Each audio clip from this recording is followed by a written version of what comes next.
Well, hello everyone, and welcome back to Medical Equipment World and Healthcare Get the Scoop, the podcast where we break down durable medical equipment, patient care, and real world solutions for caregivers, families, and healthcare professionals. I am your host, Tara, and Silas is not here today. I am your certified durable medical equipment specialist and the co founder of CFS Medical Supplies and Equipment, CFS Solutions. And we are a seasoned provider, and this show is here to give you insight, tools, and stories that matter. And you guys always know I always do this little quick disclaimer. The information shared in this podcast is for educational and informational purposes only, and it's not intended as medical advice. Always consult with a specialist, a healthcare provider regarding any medical decisions or concerns. And neither the host nor guest assume liability for actions taken based on content discussed in this episode. And you guys always know I say in any other episode. So that's just how we do it, right? And so today we have the wonderful Miss Tamara Golden and Holly Larson. So welcome you guys to the Medical Equipment World and Healthcare Get the Scoop. Thank you. Great to be here. Awesome. So we got this trio going on today, you guys, and so we're gonna just dive into some great conversations about caregiving, caretaking, and all these great things. And so to go ahead and get started, I'm gonna go ahead and I'm gonna read really quick Holly's bio. Holly Larson is the founder of Your Chief Care Officer, where she explores the hidden architecture of caregiving, a business and technology writer by trade. Holly brings a systems thinking lens to elder care, shaped by her 9-year experience caring for her medically complex father through dementia, cancer, multiple hospitalizations, assisted living, and hospice. Her work highlights the structural gaps that emerge during clinical transitions and the critical role families play as a coordination layer with a fragmented system. And we definitely know about that because we deal with that every day. And so we also have Miss Tamara. So Tamara has 30 years of insurance claims, handling complex serious injury claims with significant exposure, focusing on what's supposed to happen, what actually happens, and where things break down. After managing her father's care through hospital and skilled nursing transitions, she began applying that same lens to healthcare, particularly in transitions where information doesn't always carry over and ownership of what happens next isn't always clear. She highlights the gap between what's documented and what actually happens and the role families play in holding care together. Welcome, you lovely ladies. That's a lot. That is a mouthful, Yeah. isn't it? That's a lot. That was a lot. But we love it because, we get to, have these conversations because there's so many families that go through, the same thing. And we can just share any kind of information and resources that help people kind of guide the system, understand the system, and it's a benefit to them. And it's so interesting, Tamara, because I'm an insurance girl too. I come from the insurance world as well. And so in claims, and it's so funny because I would be the one calling you about that payment. Yeah, so I got an experience with workers' comp, personal injuries and stuff. So, but today we're going to just dive in, and I want you guys to kind of share with me, and whoever wants to go first, about your story, and then I'm going to ask you guys some questions.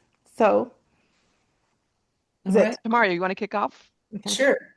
So it's been a year since I lost my dad, February of 2025. He lived with me for the last 6 years of his life. He was healthy. He was 86 years old, managing pretty complex medical conditions. And in November of 2024, he started to decline. And 2 months later, he was gone. But I kicked into advocate role Mhm. just when he was released from the emergency room into the skilled nursing, while in the skilled nursing, just so many things that I needed to keep following up on and trying to hold down my full-time job as a claims adjuster, handling these complex injuries, attorneys calling me, time limits, things I have to respond to timely, you don't respond, it's a fine, it's a regulation violation, trying to put that all together. So in the end, after I lost my dad, I turned my whole life around and became what I want to be, a caregiver advocate, and help people go through what I went through. Because after my dad died, obviously I was in counseling, and my therapist, I was saying to her, how do people do this? that don't speak the claims language or have the assertiveness like I did to confront the skilled nursing facility when they're going to over medicate my dad, or how do people do this? And so my therapist said, there's a job out there. It's called an advocate. And I said, well, HIPAA's going to get in the way. And she's like, no, don't worry about that. That's not. And so I started looking into it and I've turned my whole life around. I don't work for insurance anymore. I quit. My employer, they made it kind of hard for me to take an extended bereavement. And instead of fighting, I just said, you know what?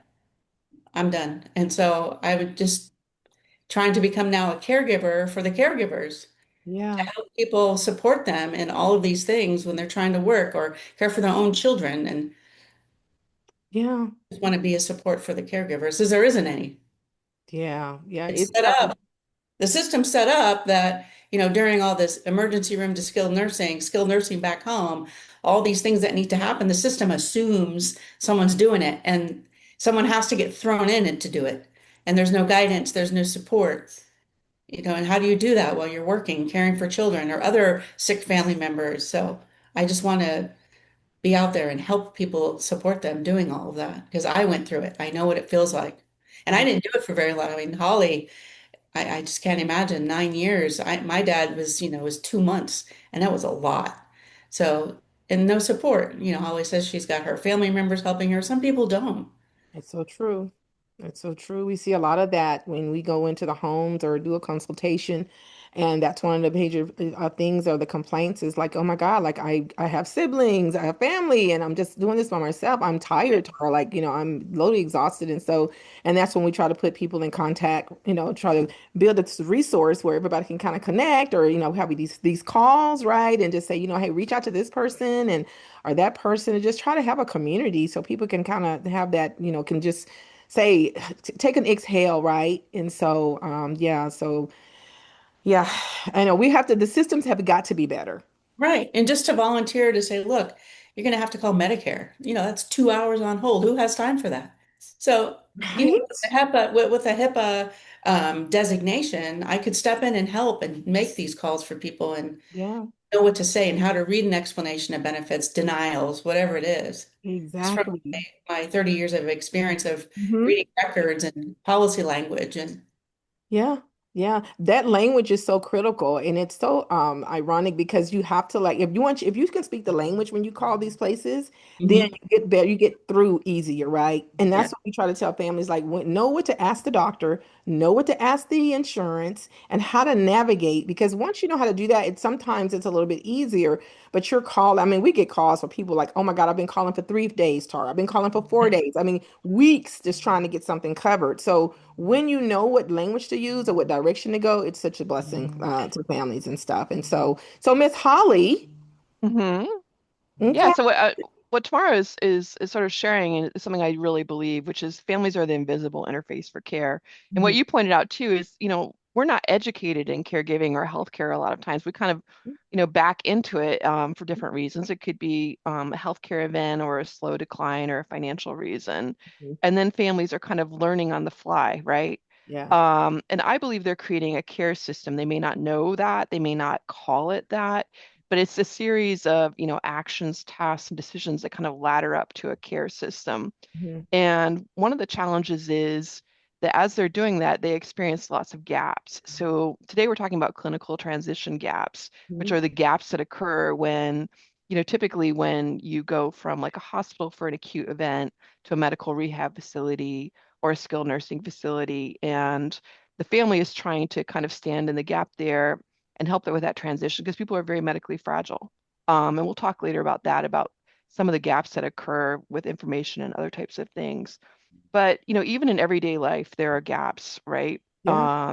And so families with their love, their time, their energy, and their increasing acumen in this area, they're developing skills in real time to kind of help create this care system for their loved ones. It is so true. So true. We're like learning on the fly, right? Because we're just going and understanding. And so I want to definitely get into what you just talked about the transition into different levels, right? From the acute to Mhm. rehab and all those type of things, because I think that's really important because a lot of times families, they don't know which way to go. Like like what to look for, when you're going into these different areas, right? And so one of the questions I have today is what families experience after discharge, what's missing versus what's expected? Oh, that's a great question. So I think, what's expected is a seamless handoff, right? So you think, oh, I've been in the hospital system, they have EHRs, I've gotten constant updates, I've had a physician and nurses looking over my care.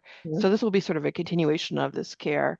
Mhm. And really, that doesn't necessarily happen. And we go from an environment that's like heavily digitized to one where information transfer may be via fax, it may be via email. It's not necessarily a straight through process. And that can create some different opportunities for care challenges. Tamara, Yeah. you've experienced that in your own life, right? Do you Oh, want to share what happened with your dad when he had a clinical transition? Yeah. yes. The day that dad moved out of the emergency room to the skilled nursing, Mhm. he's 86 years old, loved his iPhone, tech savvy guy. Okay. He loved his iPhone. He texted me at 10:30 at night and he said, "They're going to over medicate me. They're going to kill me. You need to help me." And I called thinking I was going to get anybody at 10:30 on a Sunday, and nobody was there to help. So he refused the medication. It was for his AFib. They were going to give him too much and kill him. And so the next morning, 8 o'clock, I'm there. And I walked into the nurse's station. I said, "You have a liability exposure." My insurance brain, and they Mhm. were kind of, and they didn't have his records. So my dad's sitting there in the skilled nursing on his iPhone, checking his emergency room portal with the discharge instructions that the skilled nursing did not have. Oh my God. And so I had to walk in there when they opened at 8 a.m. and kind of get very assertive. And I had to show them, well, I had to call the emergency room. Now he's been discharged. So I'm in the phone system trying to get the nurse's station of the floor that he was on. And where were these records sent? And how do I get them to the skilled nursing? And so because they couldn't look at his phone, there's a HIPAA violation, Yeah. Yeah. needed those records. Exactly. And it Exactly. happened again once they realized they were over medicating him, thanks to me and my dad. Another time, I got a call saying he's refusing an IV, you need to come over. And luckily, it was a mile away. But this time it was because of his kidney reading. He had kidney disease, and his reading for him was normal. But they wanted to give an IV of fluids, and he said, "No, this is my normal reading." They had the records by then, they weren't looking at them. So I had to then go back and talk to the head nurse, and she kind of looked really embarrassed, ashamed. I'm like, "You guys are not reviewing his records. You're about to give him something he doesn't need." And he was, I don't know the medical terminology, but it was hard to put an IV in him. He was beat up from being in the emergency room. Bruce had a wound care had to, and he said, "Forget it. No more. That's it. No more IVs." He didn't need it because they weren't checking his records, his kidney function readings. Mm. And I had to just constantly prod them along. The sad part with that is just think like your dad was knowledgeable enough to understand and do that for him, being an advocate for himself as well as you, right? Yeah, But think of all the families that do not. I know. That's You're what I was telling my therapist. Oh my God, it's so crazy. And you literally have to be an advocate. And I tell people this all the time. You have to be an advocate for your loved one.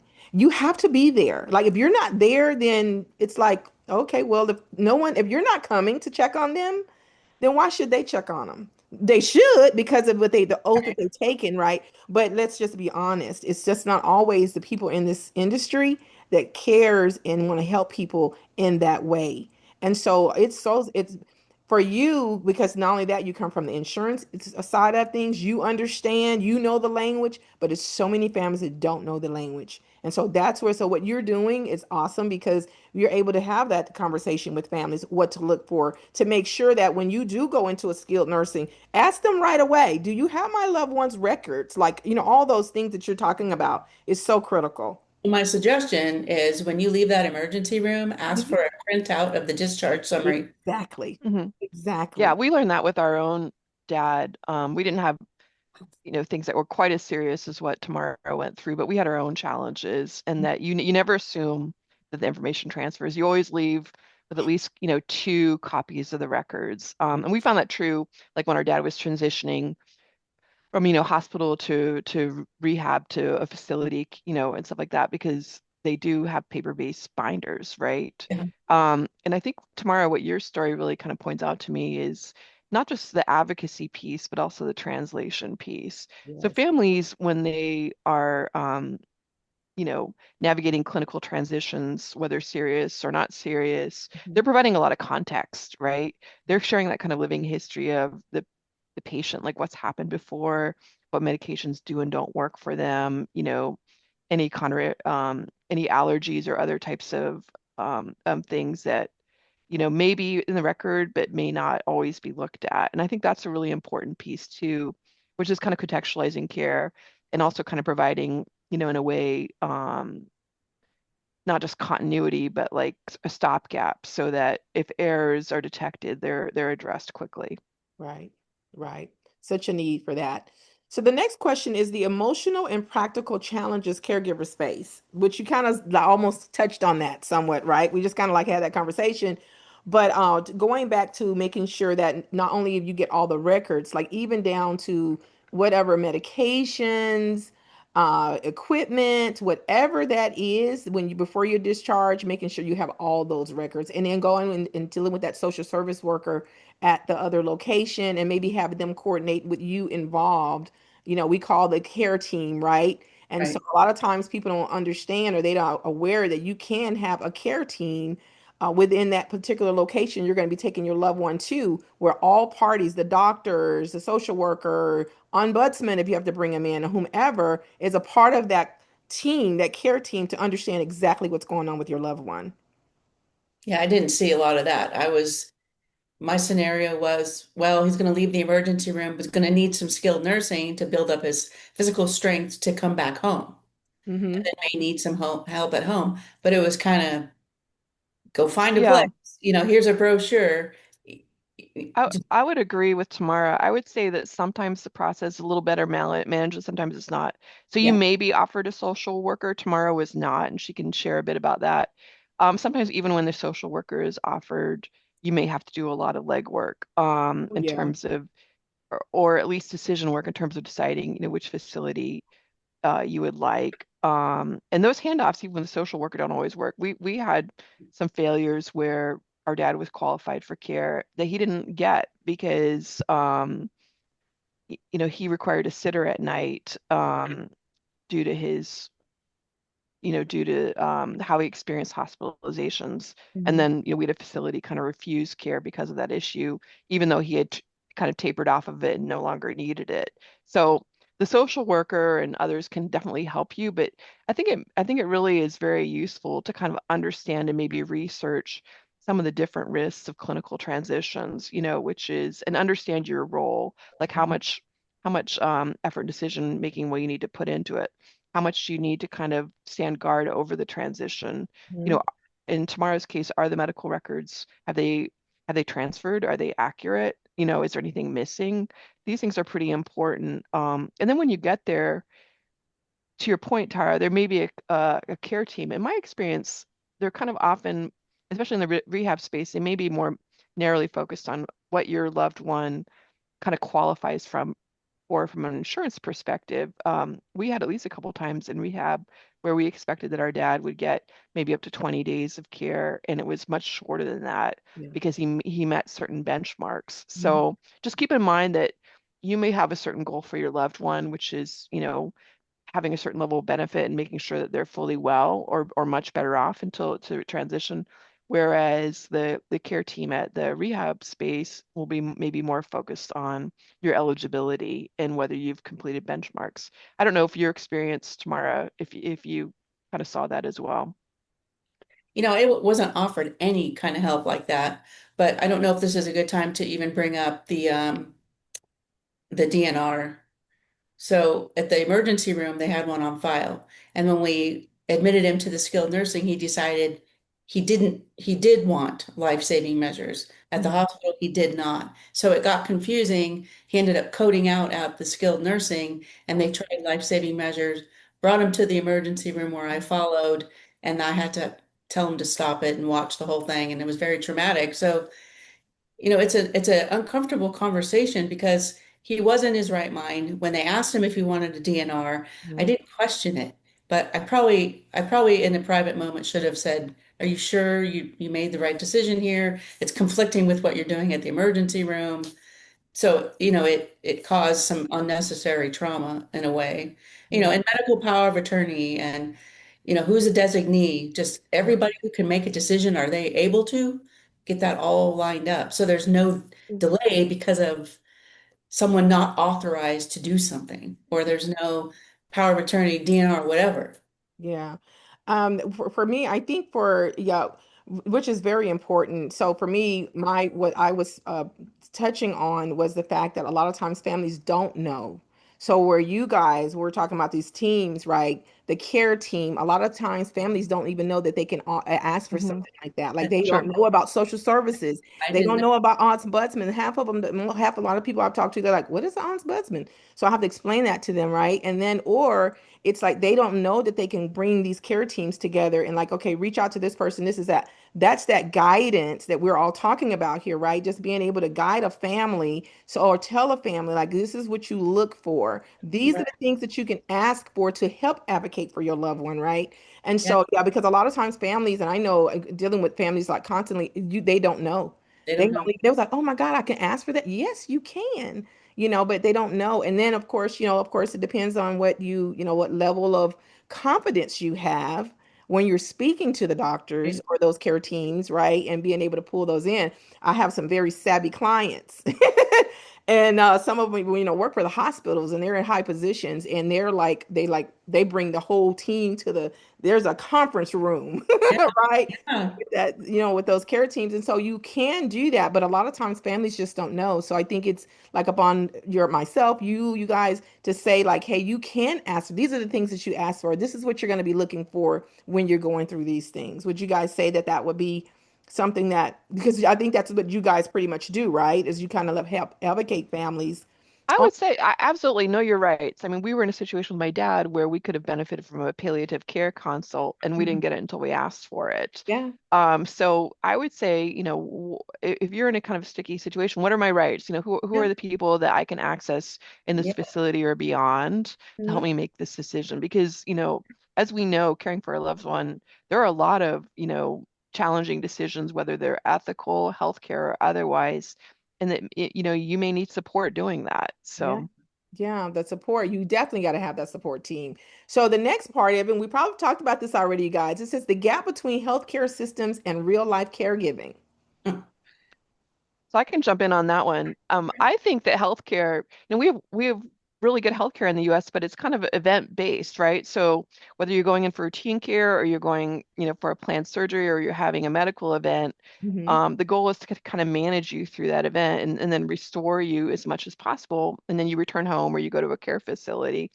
But the way families are experiencing care today is very different. We could spend 30 minutes on demographic trends, which I won't do, but families are kind of carrying the care for their loved ones, and quite often they're managing complex care. I think the stat is 1 in 4 Hmm. caregivers is doing complex care, which is, either somebody with long duration medical needs or comorbidities or maybe illness plus mental or behavioral health. And so families are experiencing care not as an event that gets solved, but as Yeah. continuous care that can be volatile, where things can be fine 1 minute and then escalate maybe Yeah. to an ER visit or something. Hmm. And then kind of what I said earlier with this sort of domain-based care where you're handling multiple things at once. It's not just healthcare, you're handling finance, logistics, transportation, Yeah. family coordination, relational management, and so all of that's happening at once. It's very, very complicated, and it can increasingly go on for years or even decades.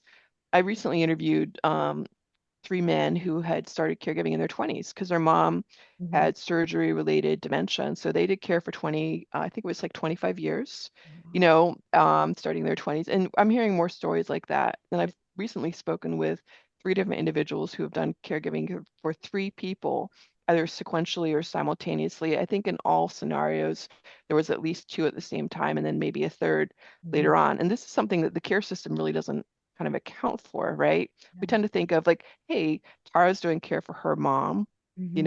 or maybe there's 2 individuals, but maybe one is kind of needing more serious care and the other isn't. And we're increasingly not seeing that. So families are really facing some challenges, and they're looking for support and services, and often they're eligibility driven. Like, so, then you have to research, does my loved one qualify for Medicaid or hospice or something like that?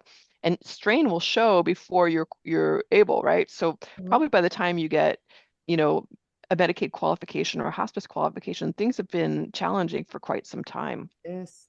You So might need something else by then. isn't Start that and true? start the whole thing all over again. Yeah, that is so Yeah. true. It's so true. It's just I don't know where we because we often talk about this. I don't know if you guys follow Diane Carbo. She has a podcast and it's called Caregiver Relief. And it's amazing. And she's I mean she's been a nurse and RN complex rehab. She's been in a little bit of everything. She's been a nurse for over 50 years. She's not a nurse now, but now she's advocating for families. And it's just so crazy on some of the stuff that people go through. And so I would advise to people, if you know people out there too, to check out her podcast, check out her website. It's amazing. She has some really good information on there. She interviews people from all over the world, and it's awesome. But just that knowledge and being able to get those resources is just so critical for families. Because I don't know what me and her talk about this often, like, where do we go? Right. As we know, 10,000 people turn 65 every single day. While we're talking right now, 10,000 people are turning 65. So where do we go in the system? How do we continue to help families? What systems do we put in place? I Um, had to find a skilled nursing facility all on my own. mhm, Uh, the plan was for him to rehab there, get strong mhm. enough to come home and get some care for him at home for the bathroom and Yeah, fix the food and stuff. yeah, And you're on your own. you're There's on your no, own. is this all covered by Medicare? Dad had the money if it wasn't, but preferably Medicare. Does that mean it's going to be worse, better care? You just don't know. You Just don't. don't know. You don't. You So So don't. then tomorrow, yeah. I was working from home at the time, and Mhm. if I'm going to have a caregiver that's going to live in my home, I have to like this person too, because this person doesn't need to care for my dad every second. Are they going to hang out with me and watch my shows with me at night and sip wine? Are they going to, do I need to make my guest room like for them to like be, I had all this going through my head while trying to get my dad in the skilled nursing and make sure they were caring for him. And it was a lot. And my older brother was in California and helping as much as he could, but Mhm. it was all here. So Yeah. it was a lot. And there's just no guidance, none.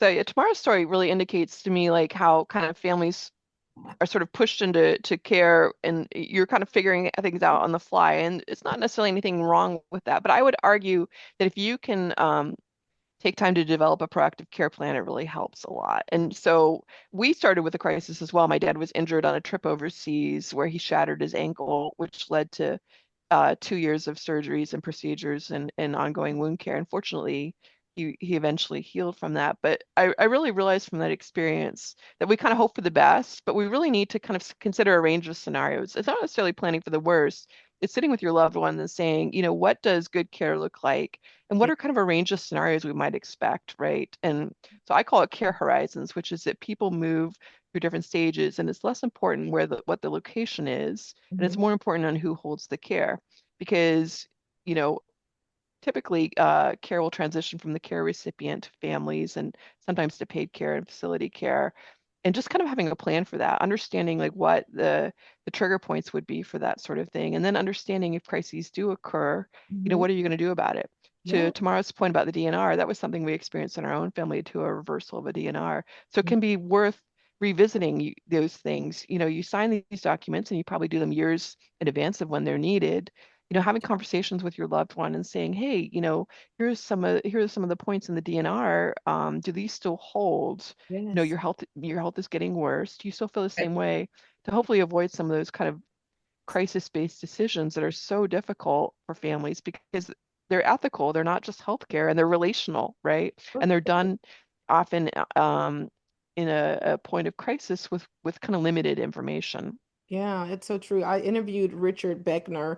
He's an attorney. I think he's out of South Carolina, but he talked about that, and it was about the documents that you need to have signed and what to look for and all these things and making sure that your loved one's not getting taken advantage of and all that. So Mhm. actually we have another episode to do to kind of get in more detail about that, but with power of attorney and understanding, because sometimes people think if you just have an example of will that controls everything, and it doesn't. So understanding the different layers of the law when you get into these situations. And think being proactive is one of those things. And I know, but it's kind of interesting though, because sometimes I know, like my mom, she does not want to have this conversation, right? And so you It keep can be hard. it's hard. Like you want to tell them, like, look, like, can we talk about these things right now? But sometimes it's hard to get your loved ones, and we see this with families. They're like, oh my God, like even trying to get them to try a different product, like, oh, I'm not ready yet. And I'm like, oh my God, but you've fallen like 5 times. Right. So it's hard to have those conversations, but we have to have them. The next question we're going to is communication breakdowns and how they impact outcomes. It's kind of Mhm. almost what we're talking about right now, right? Having these conversations. And when we have these conversations, how being proactive can be so important when we cross the line and we need to enter into this healthcare journey. What do you What guys I used think? to do when I every day, a couple times a day, I'd go over to the skilled nursing to see Mhm. my dad. And before I even go in his room, I'd go to the nurse's station and say, how was he today? Because he'd poo-poo with his physical therapy and OT. He'd shoo them away. Mhm. Sometimes he wouldn't eat, didn't like the food, whatever. But I wanted to know about his health condition. What were you giving him? What were his readings? Then I would go in and see him Mhm. because he'd fuss. And so I'd have to take what was really happening, Mhm. fussy, and he developed the bed sores and they weren't treating him for that. And he was so uncomfortable. And so I had to prod them along. Can you please? And it was like this paste ointment stuff that they were making there. And so dad's like, "Hon, order this on Amazon and bring it to me. And I'll have the nurses put this on me." That, and they did, but I had to push them to do that. And then some of the nurses there were 1099, like traveling nurses, Yeah. some employees. And I think one that was an employee would say to me, "I'm now on shift and I'm going to fix everything that was done over last night." I said, "Why would you say that out loud to me?" And I just made me so anxious. Like, why do you say that? What is happening here? Well, the sad part about when it comes to these wounds, and I have this conversation often, but if you don't have the right first sleep surface, for one, right? Right, You got to have the right sleep, and you also need the right deck. And when I talk about decks, that's a whole different scenario conversation. But what we see a lot of times is when patients deliver these wounds, a lot of times it has to do with what they're sleeping on. Of right, course, their diet, but a lot of times it's based on what they're sleeping on. It's one sleep surface does not justify another, right? It depends on what's going on with the patient clinically, and then you tie that into the right sleep surface, the right low air loss mattress, the right deck we call frame, and all those things are so critical. Even down to the linen. And do you have the right, right proper linen to avoid the sweating and all those things and moisture that builds up? And so all of those things. And so while you putting paste on, if you don't get to the root cause of what's going on, right, you're going to keep just having the same thing repeated over and over again.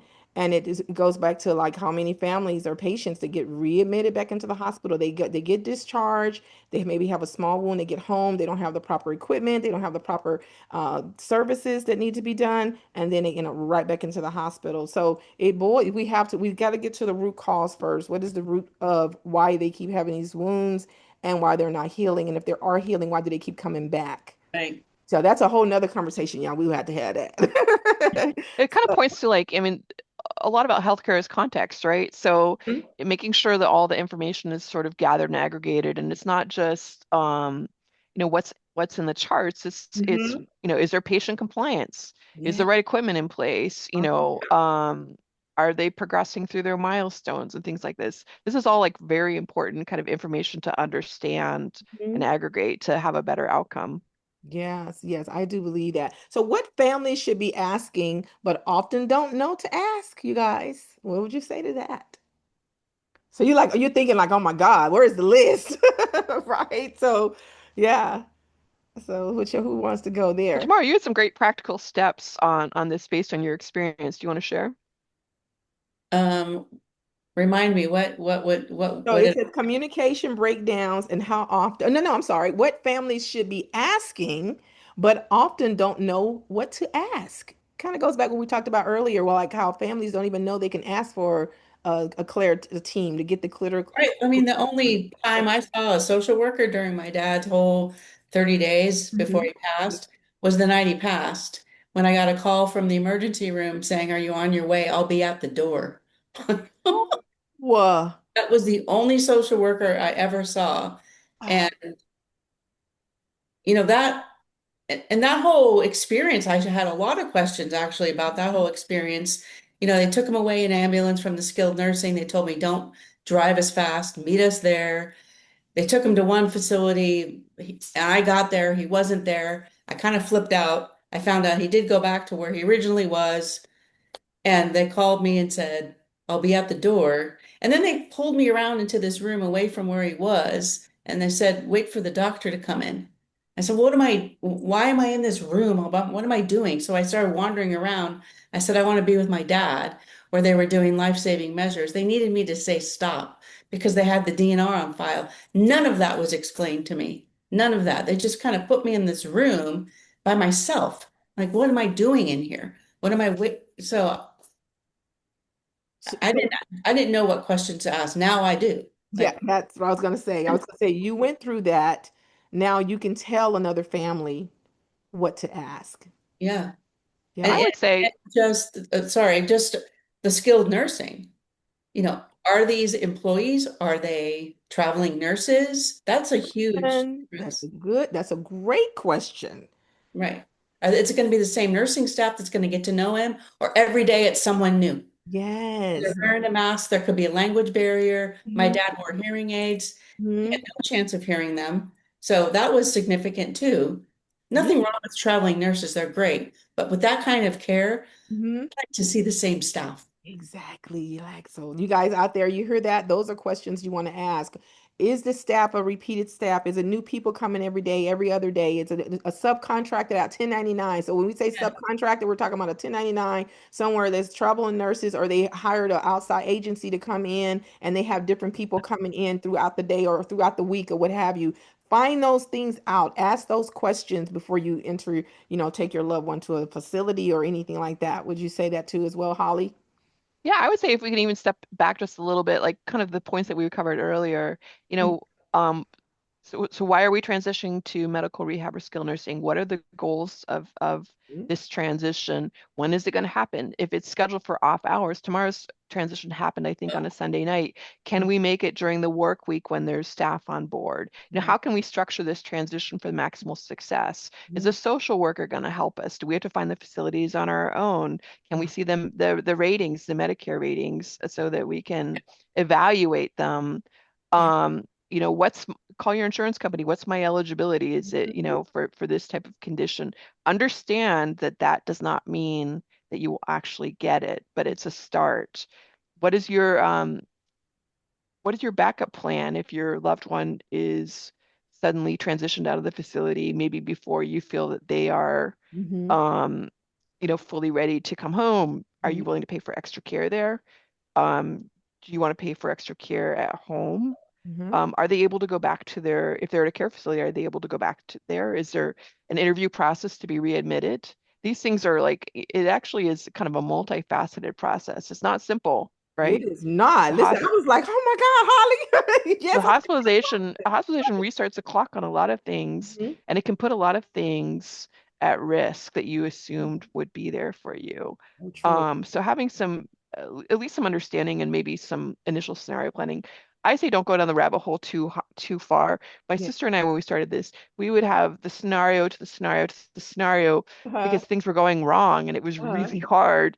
And Mhm. we spent so many hours developing these very elaborate mitigation strategies. And then something happened and it was, difficult, but it was very different. So I Mhm. would say have the kind of have a loose scenario plan that can Yes. accommodate some changes. Right. That is so true because you get when you start going down the rabbit holes, you're like, oh my God, okay. Because we get asked questions sometimes like, oh, so Tara, what if this happened? I'm like, okay, let's just stick to this right here. This is what it's gonna do. And then if something happens, let's cross it because we never know, right? Things change so like we always see this, like it changes quick. Oh yeah. Things change so fast. You're like, you thought you were going to be doing this, and now you have this, and you're like, oh my God, okay, so now we got to pivot, we got to do something different, so, but I love that list, Holly, and I hope you have that list. You have that list on your website?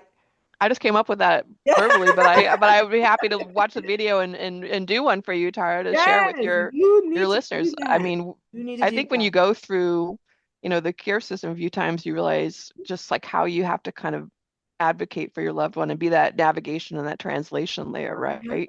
So Um, true. So true. And Tamara, I think with your experience on the insurance piece and Holly, what you're talking about in that list, combining that list and offering that to families so they know what to look for. And we'll have to get back on here and talk about that list.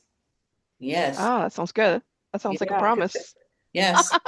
I think it's great. I mean, you have I tell people when you know better, you do better.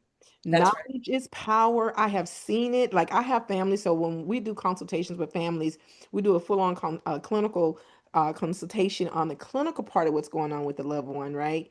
And we match it with the right product, right? So when we do that, what we see is unbelievably amazing because now the family has been, they know what they need to look for, they know what the goal is, right? And when we bring those things in and they see it, it's like, oh my God, like you guys have literally just made my life much easier. Now, instead of having two caregivers, I only need one caregiver now.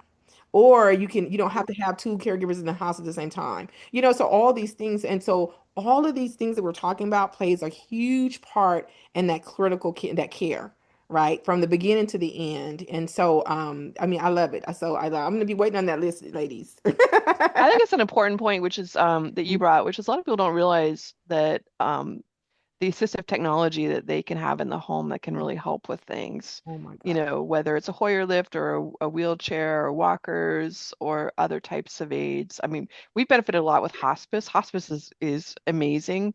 Yeah. Obviously, you're experiencing that when your loved one is near end of life, but it's really kind of opened my eyes to some of the amazing supports that can be offered to families and Yeah. to their loved ones.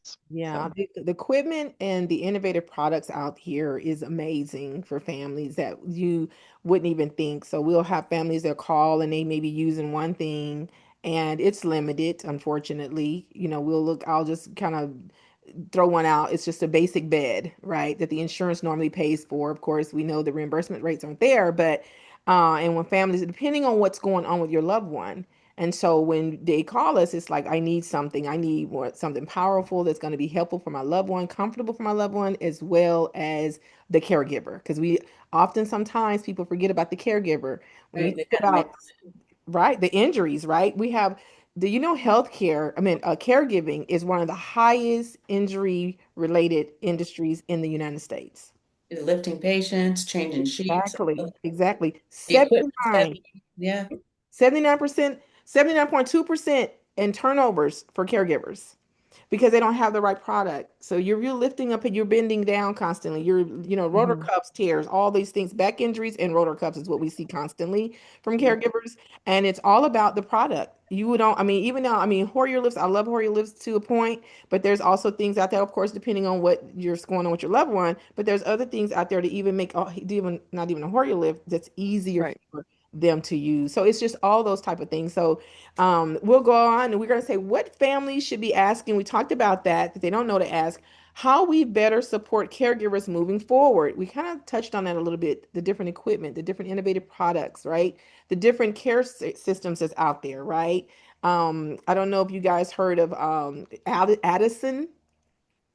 There's a system out there called Addison's technology. It's pretty much an in-home caregiver system that actually reminds your loved one of all these different things. So, just different all these type of things. So anything that you guys can just offer to that will better support caregivers moving forward in this trend in this healthcare journey.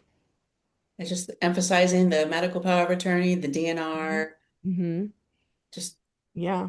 Yeah. all of those things, because you can be faced with some weird situations or uncomfortable decisions. And if Yeah. it's available ahead of time, Yeah, yeah, and it is so important too because I remember my grandmother was sick and my mother and my sister was pretty much my mother was in charge, but she just didn't have the capacity at the moment to make a decision. She couldn't do it. yeah, And so Which I, I think Yeah. happens to a lot of loved ones. Like my dad has advanced dementia now. mhm, So, I mean, I think families are supporting people who need that level of help. I would say how we can help families understand that you're building a care system and that there are gaps. So yeah, for me, I experienced sort of shock and overwhelm when I saw things sort of start to fall apart from my dad, both overseas and back home. And it took a long time before I realized, hey, this is just the reality. Obviously, we started filling the gaps immediately, but understand that there are, systems and supports, but they're not perfectly integrated, and you're going to have to do that work for your loved one, right? I would say develop a care plan, that your loved one and your family is on board with. I think there's often a lot of family assumptions. I've done like 40 interviews, and I would say a very common problem is unspoken expectations, either from, your parents in terms of the level of support you'll provide, or siblings or others in terms of what they will and won't do. So getting all that on the table, yeah, understanding your do's and don'ts, your mhm, wills and won'ts, and then seeing, what kind of plan can you craft that's a win-win for everybody, that yeah, really acknowledges what your loved ones want, but understands family capacity constraints and other issues as well. It's something that's realistic to yes, your situation, to your loved one's medical and other trajectory, to your budget, to your yeah, time, to your willingness, right? And so anchoring that in reality, and then being willing to kind of evolve and update. And understanding that clinical transitions like the ones we've discussed today, mm, they're often emergency based. They create a new risk surface that needs to be managed. And probably, you or somebody in your family will need to kind of step in and help provide guidance. And also be that advocate and be that person that stands up for your loved one when they're ill, when they can't speak for themselves, when they have cognitive issues. I think it's just so important.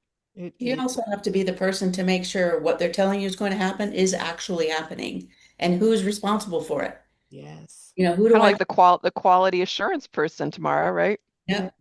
yes, Yes. I mean, I just briefly, I'm doing this for myself.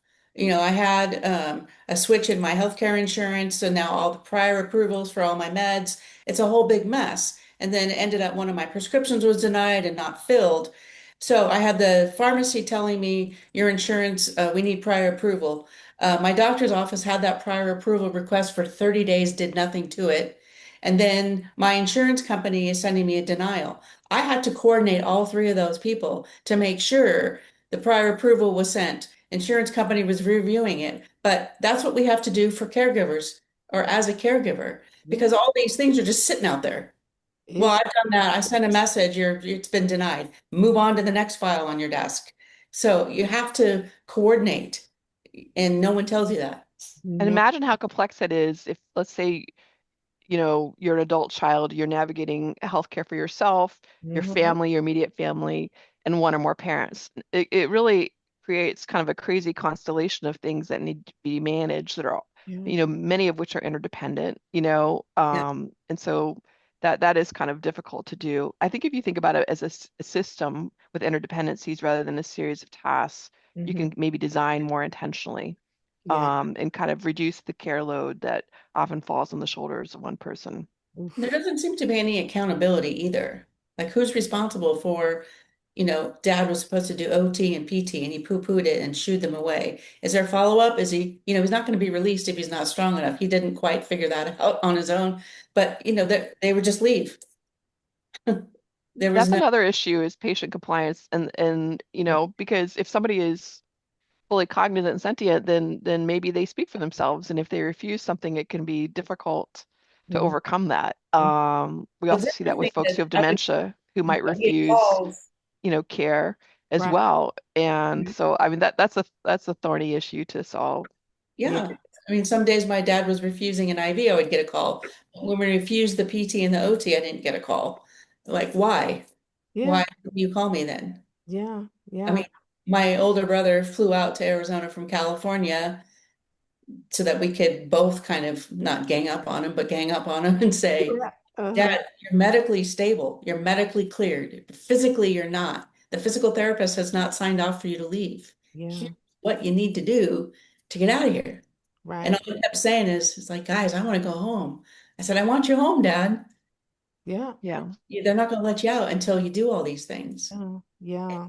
He just wouldn't.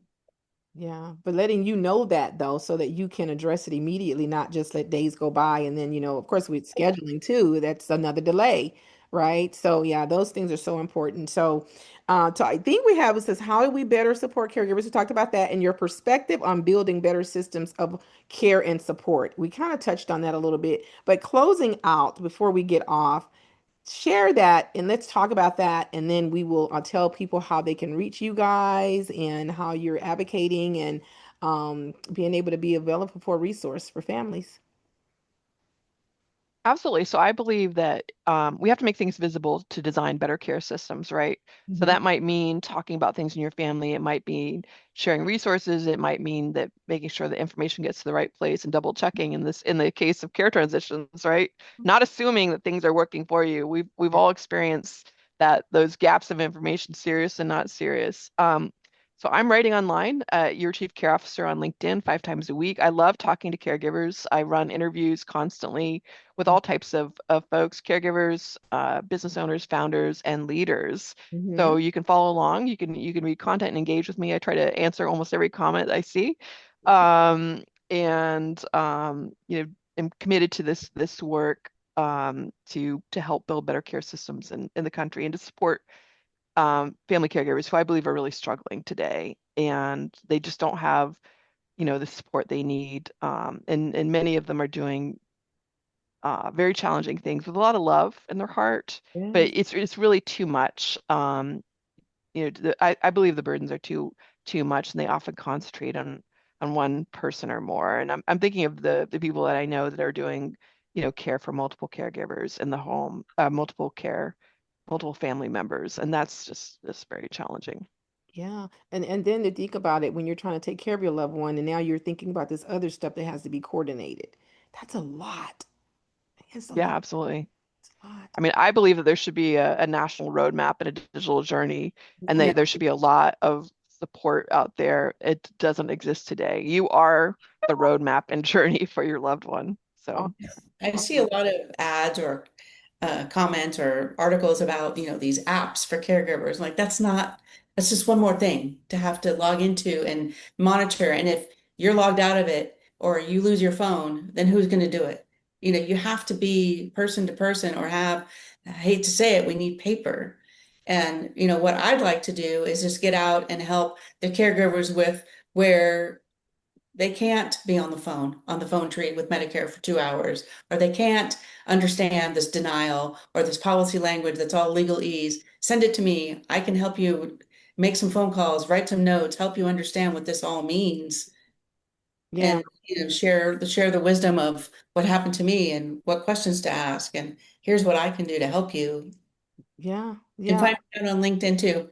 You're in Louisiana. Okay, so I want you guys to Yeah. share before we close out. I want you guys to share your handles and your social media, okay. social media handles and all that stuff, and how people can reach out to you guys to just get some help and resources and all this great information that we've shared today. And I hope that it has been a blessing to people. And so please share.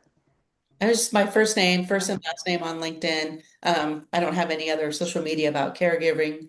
Hmm.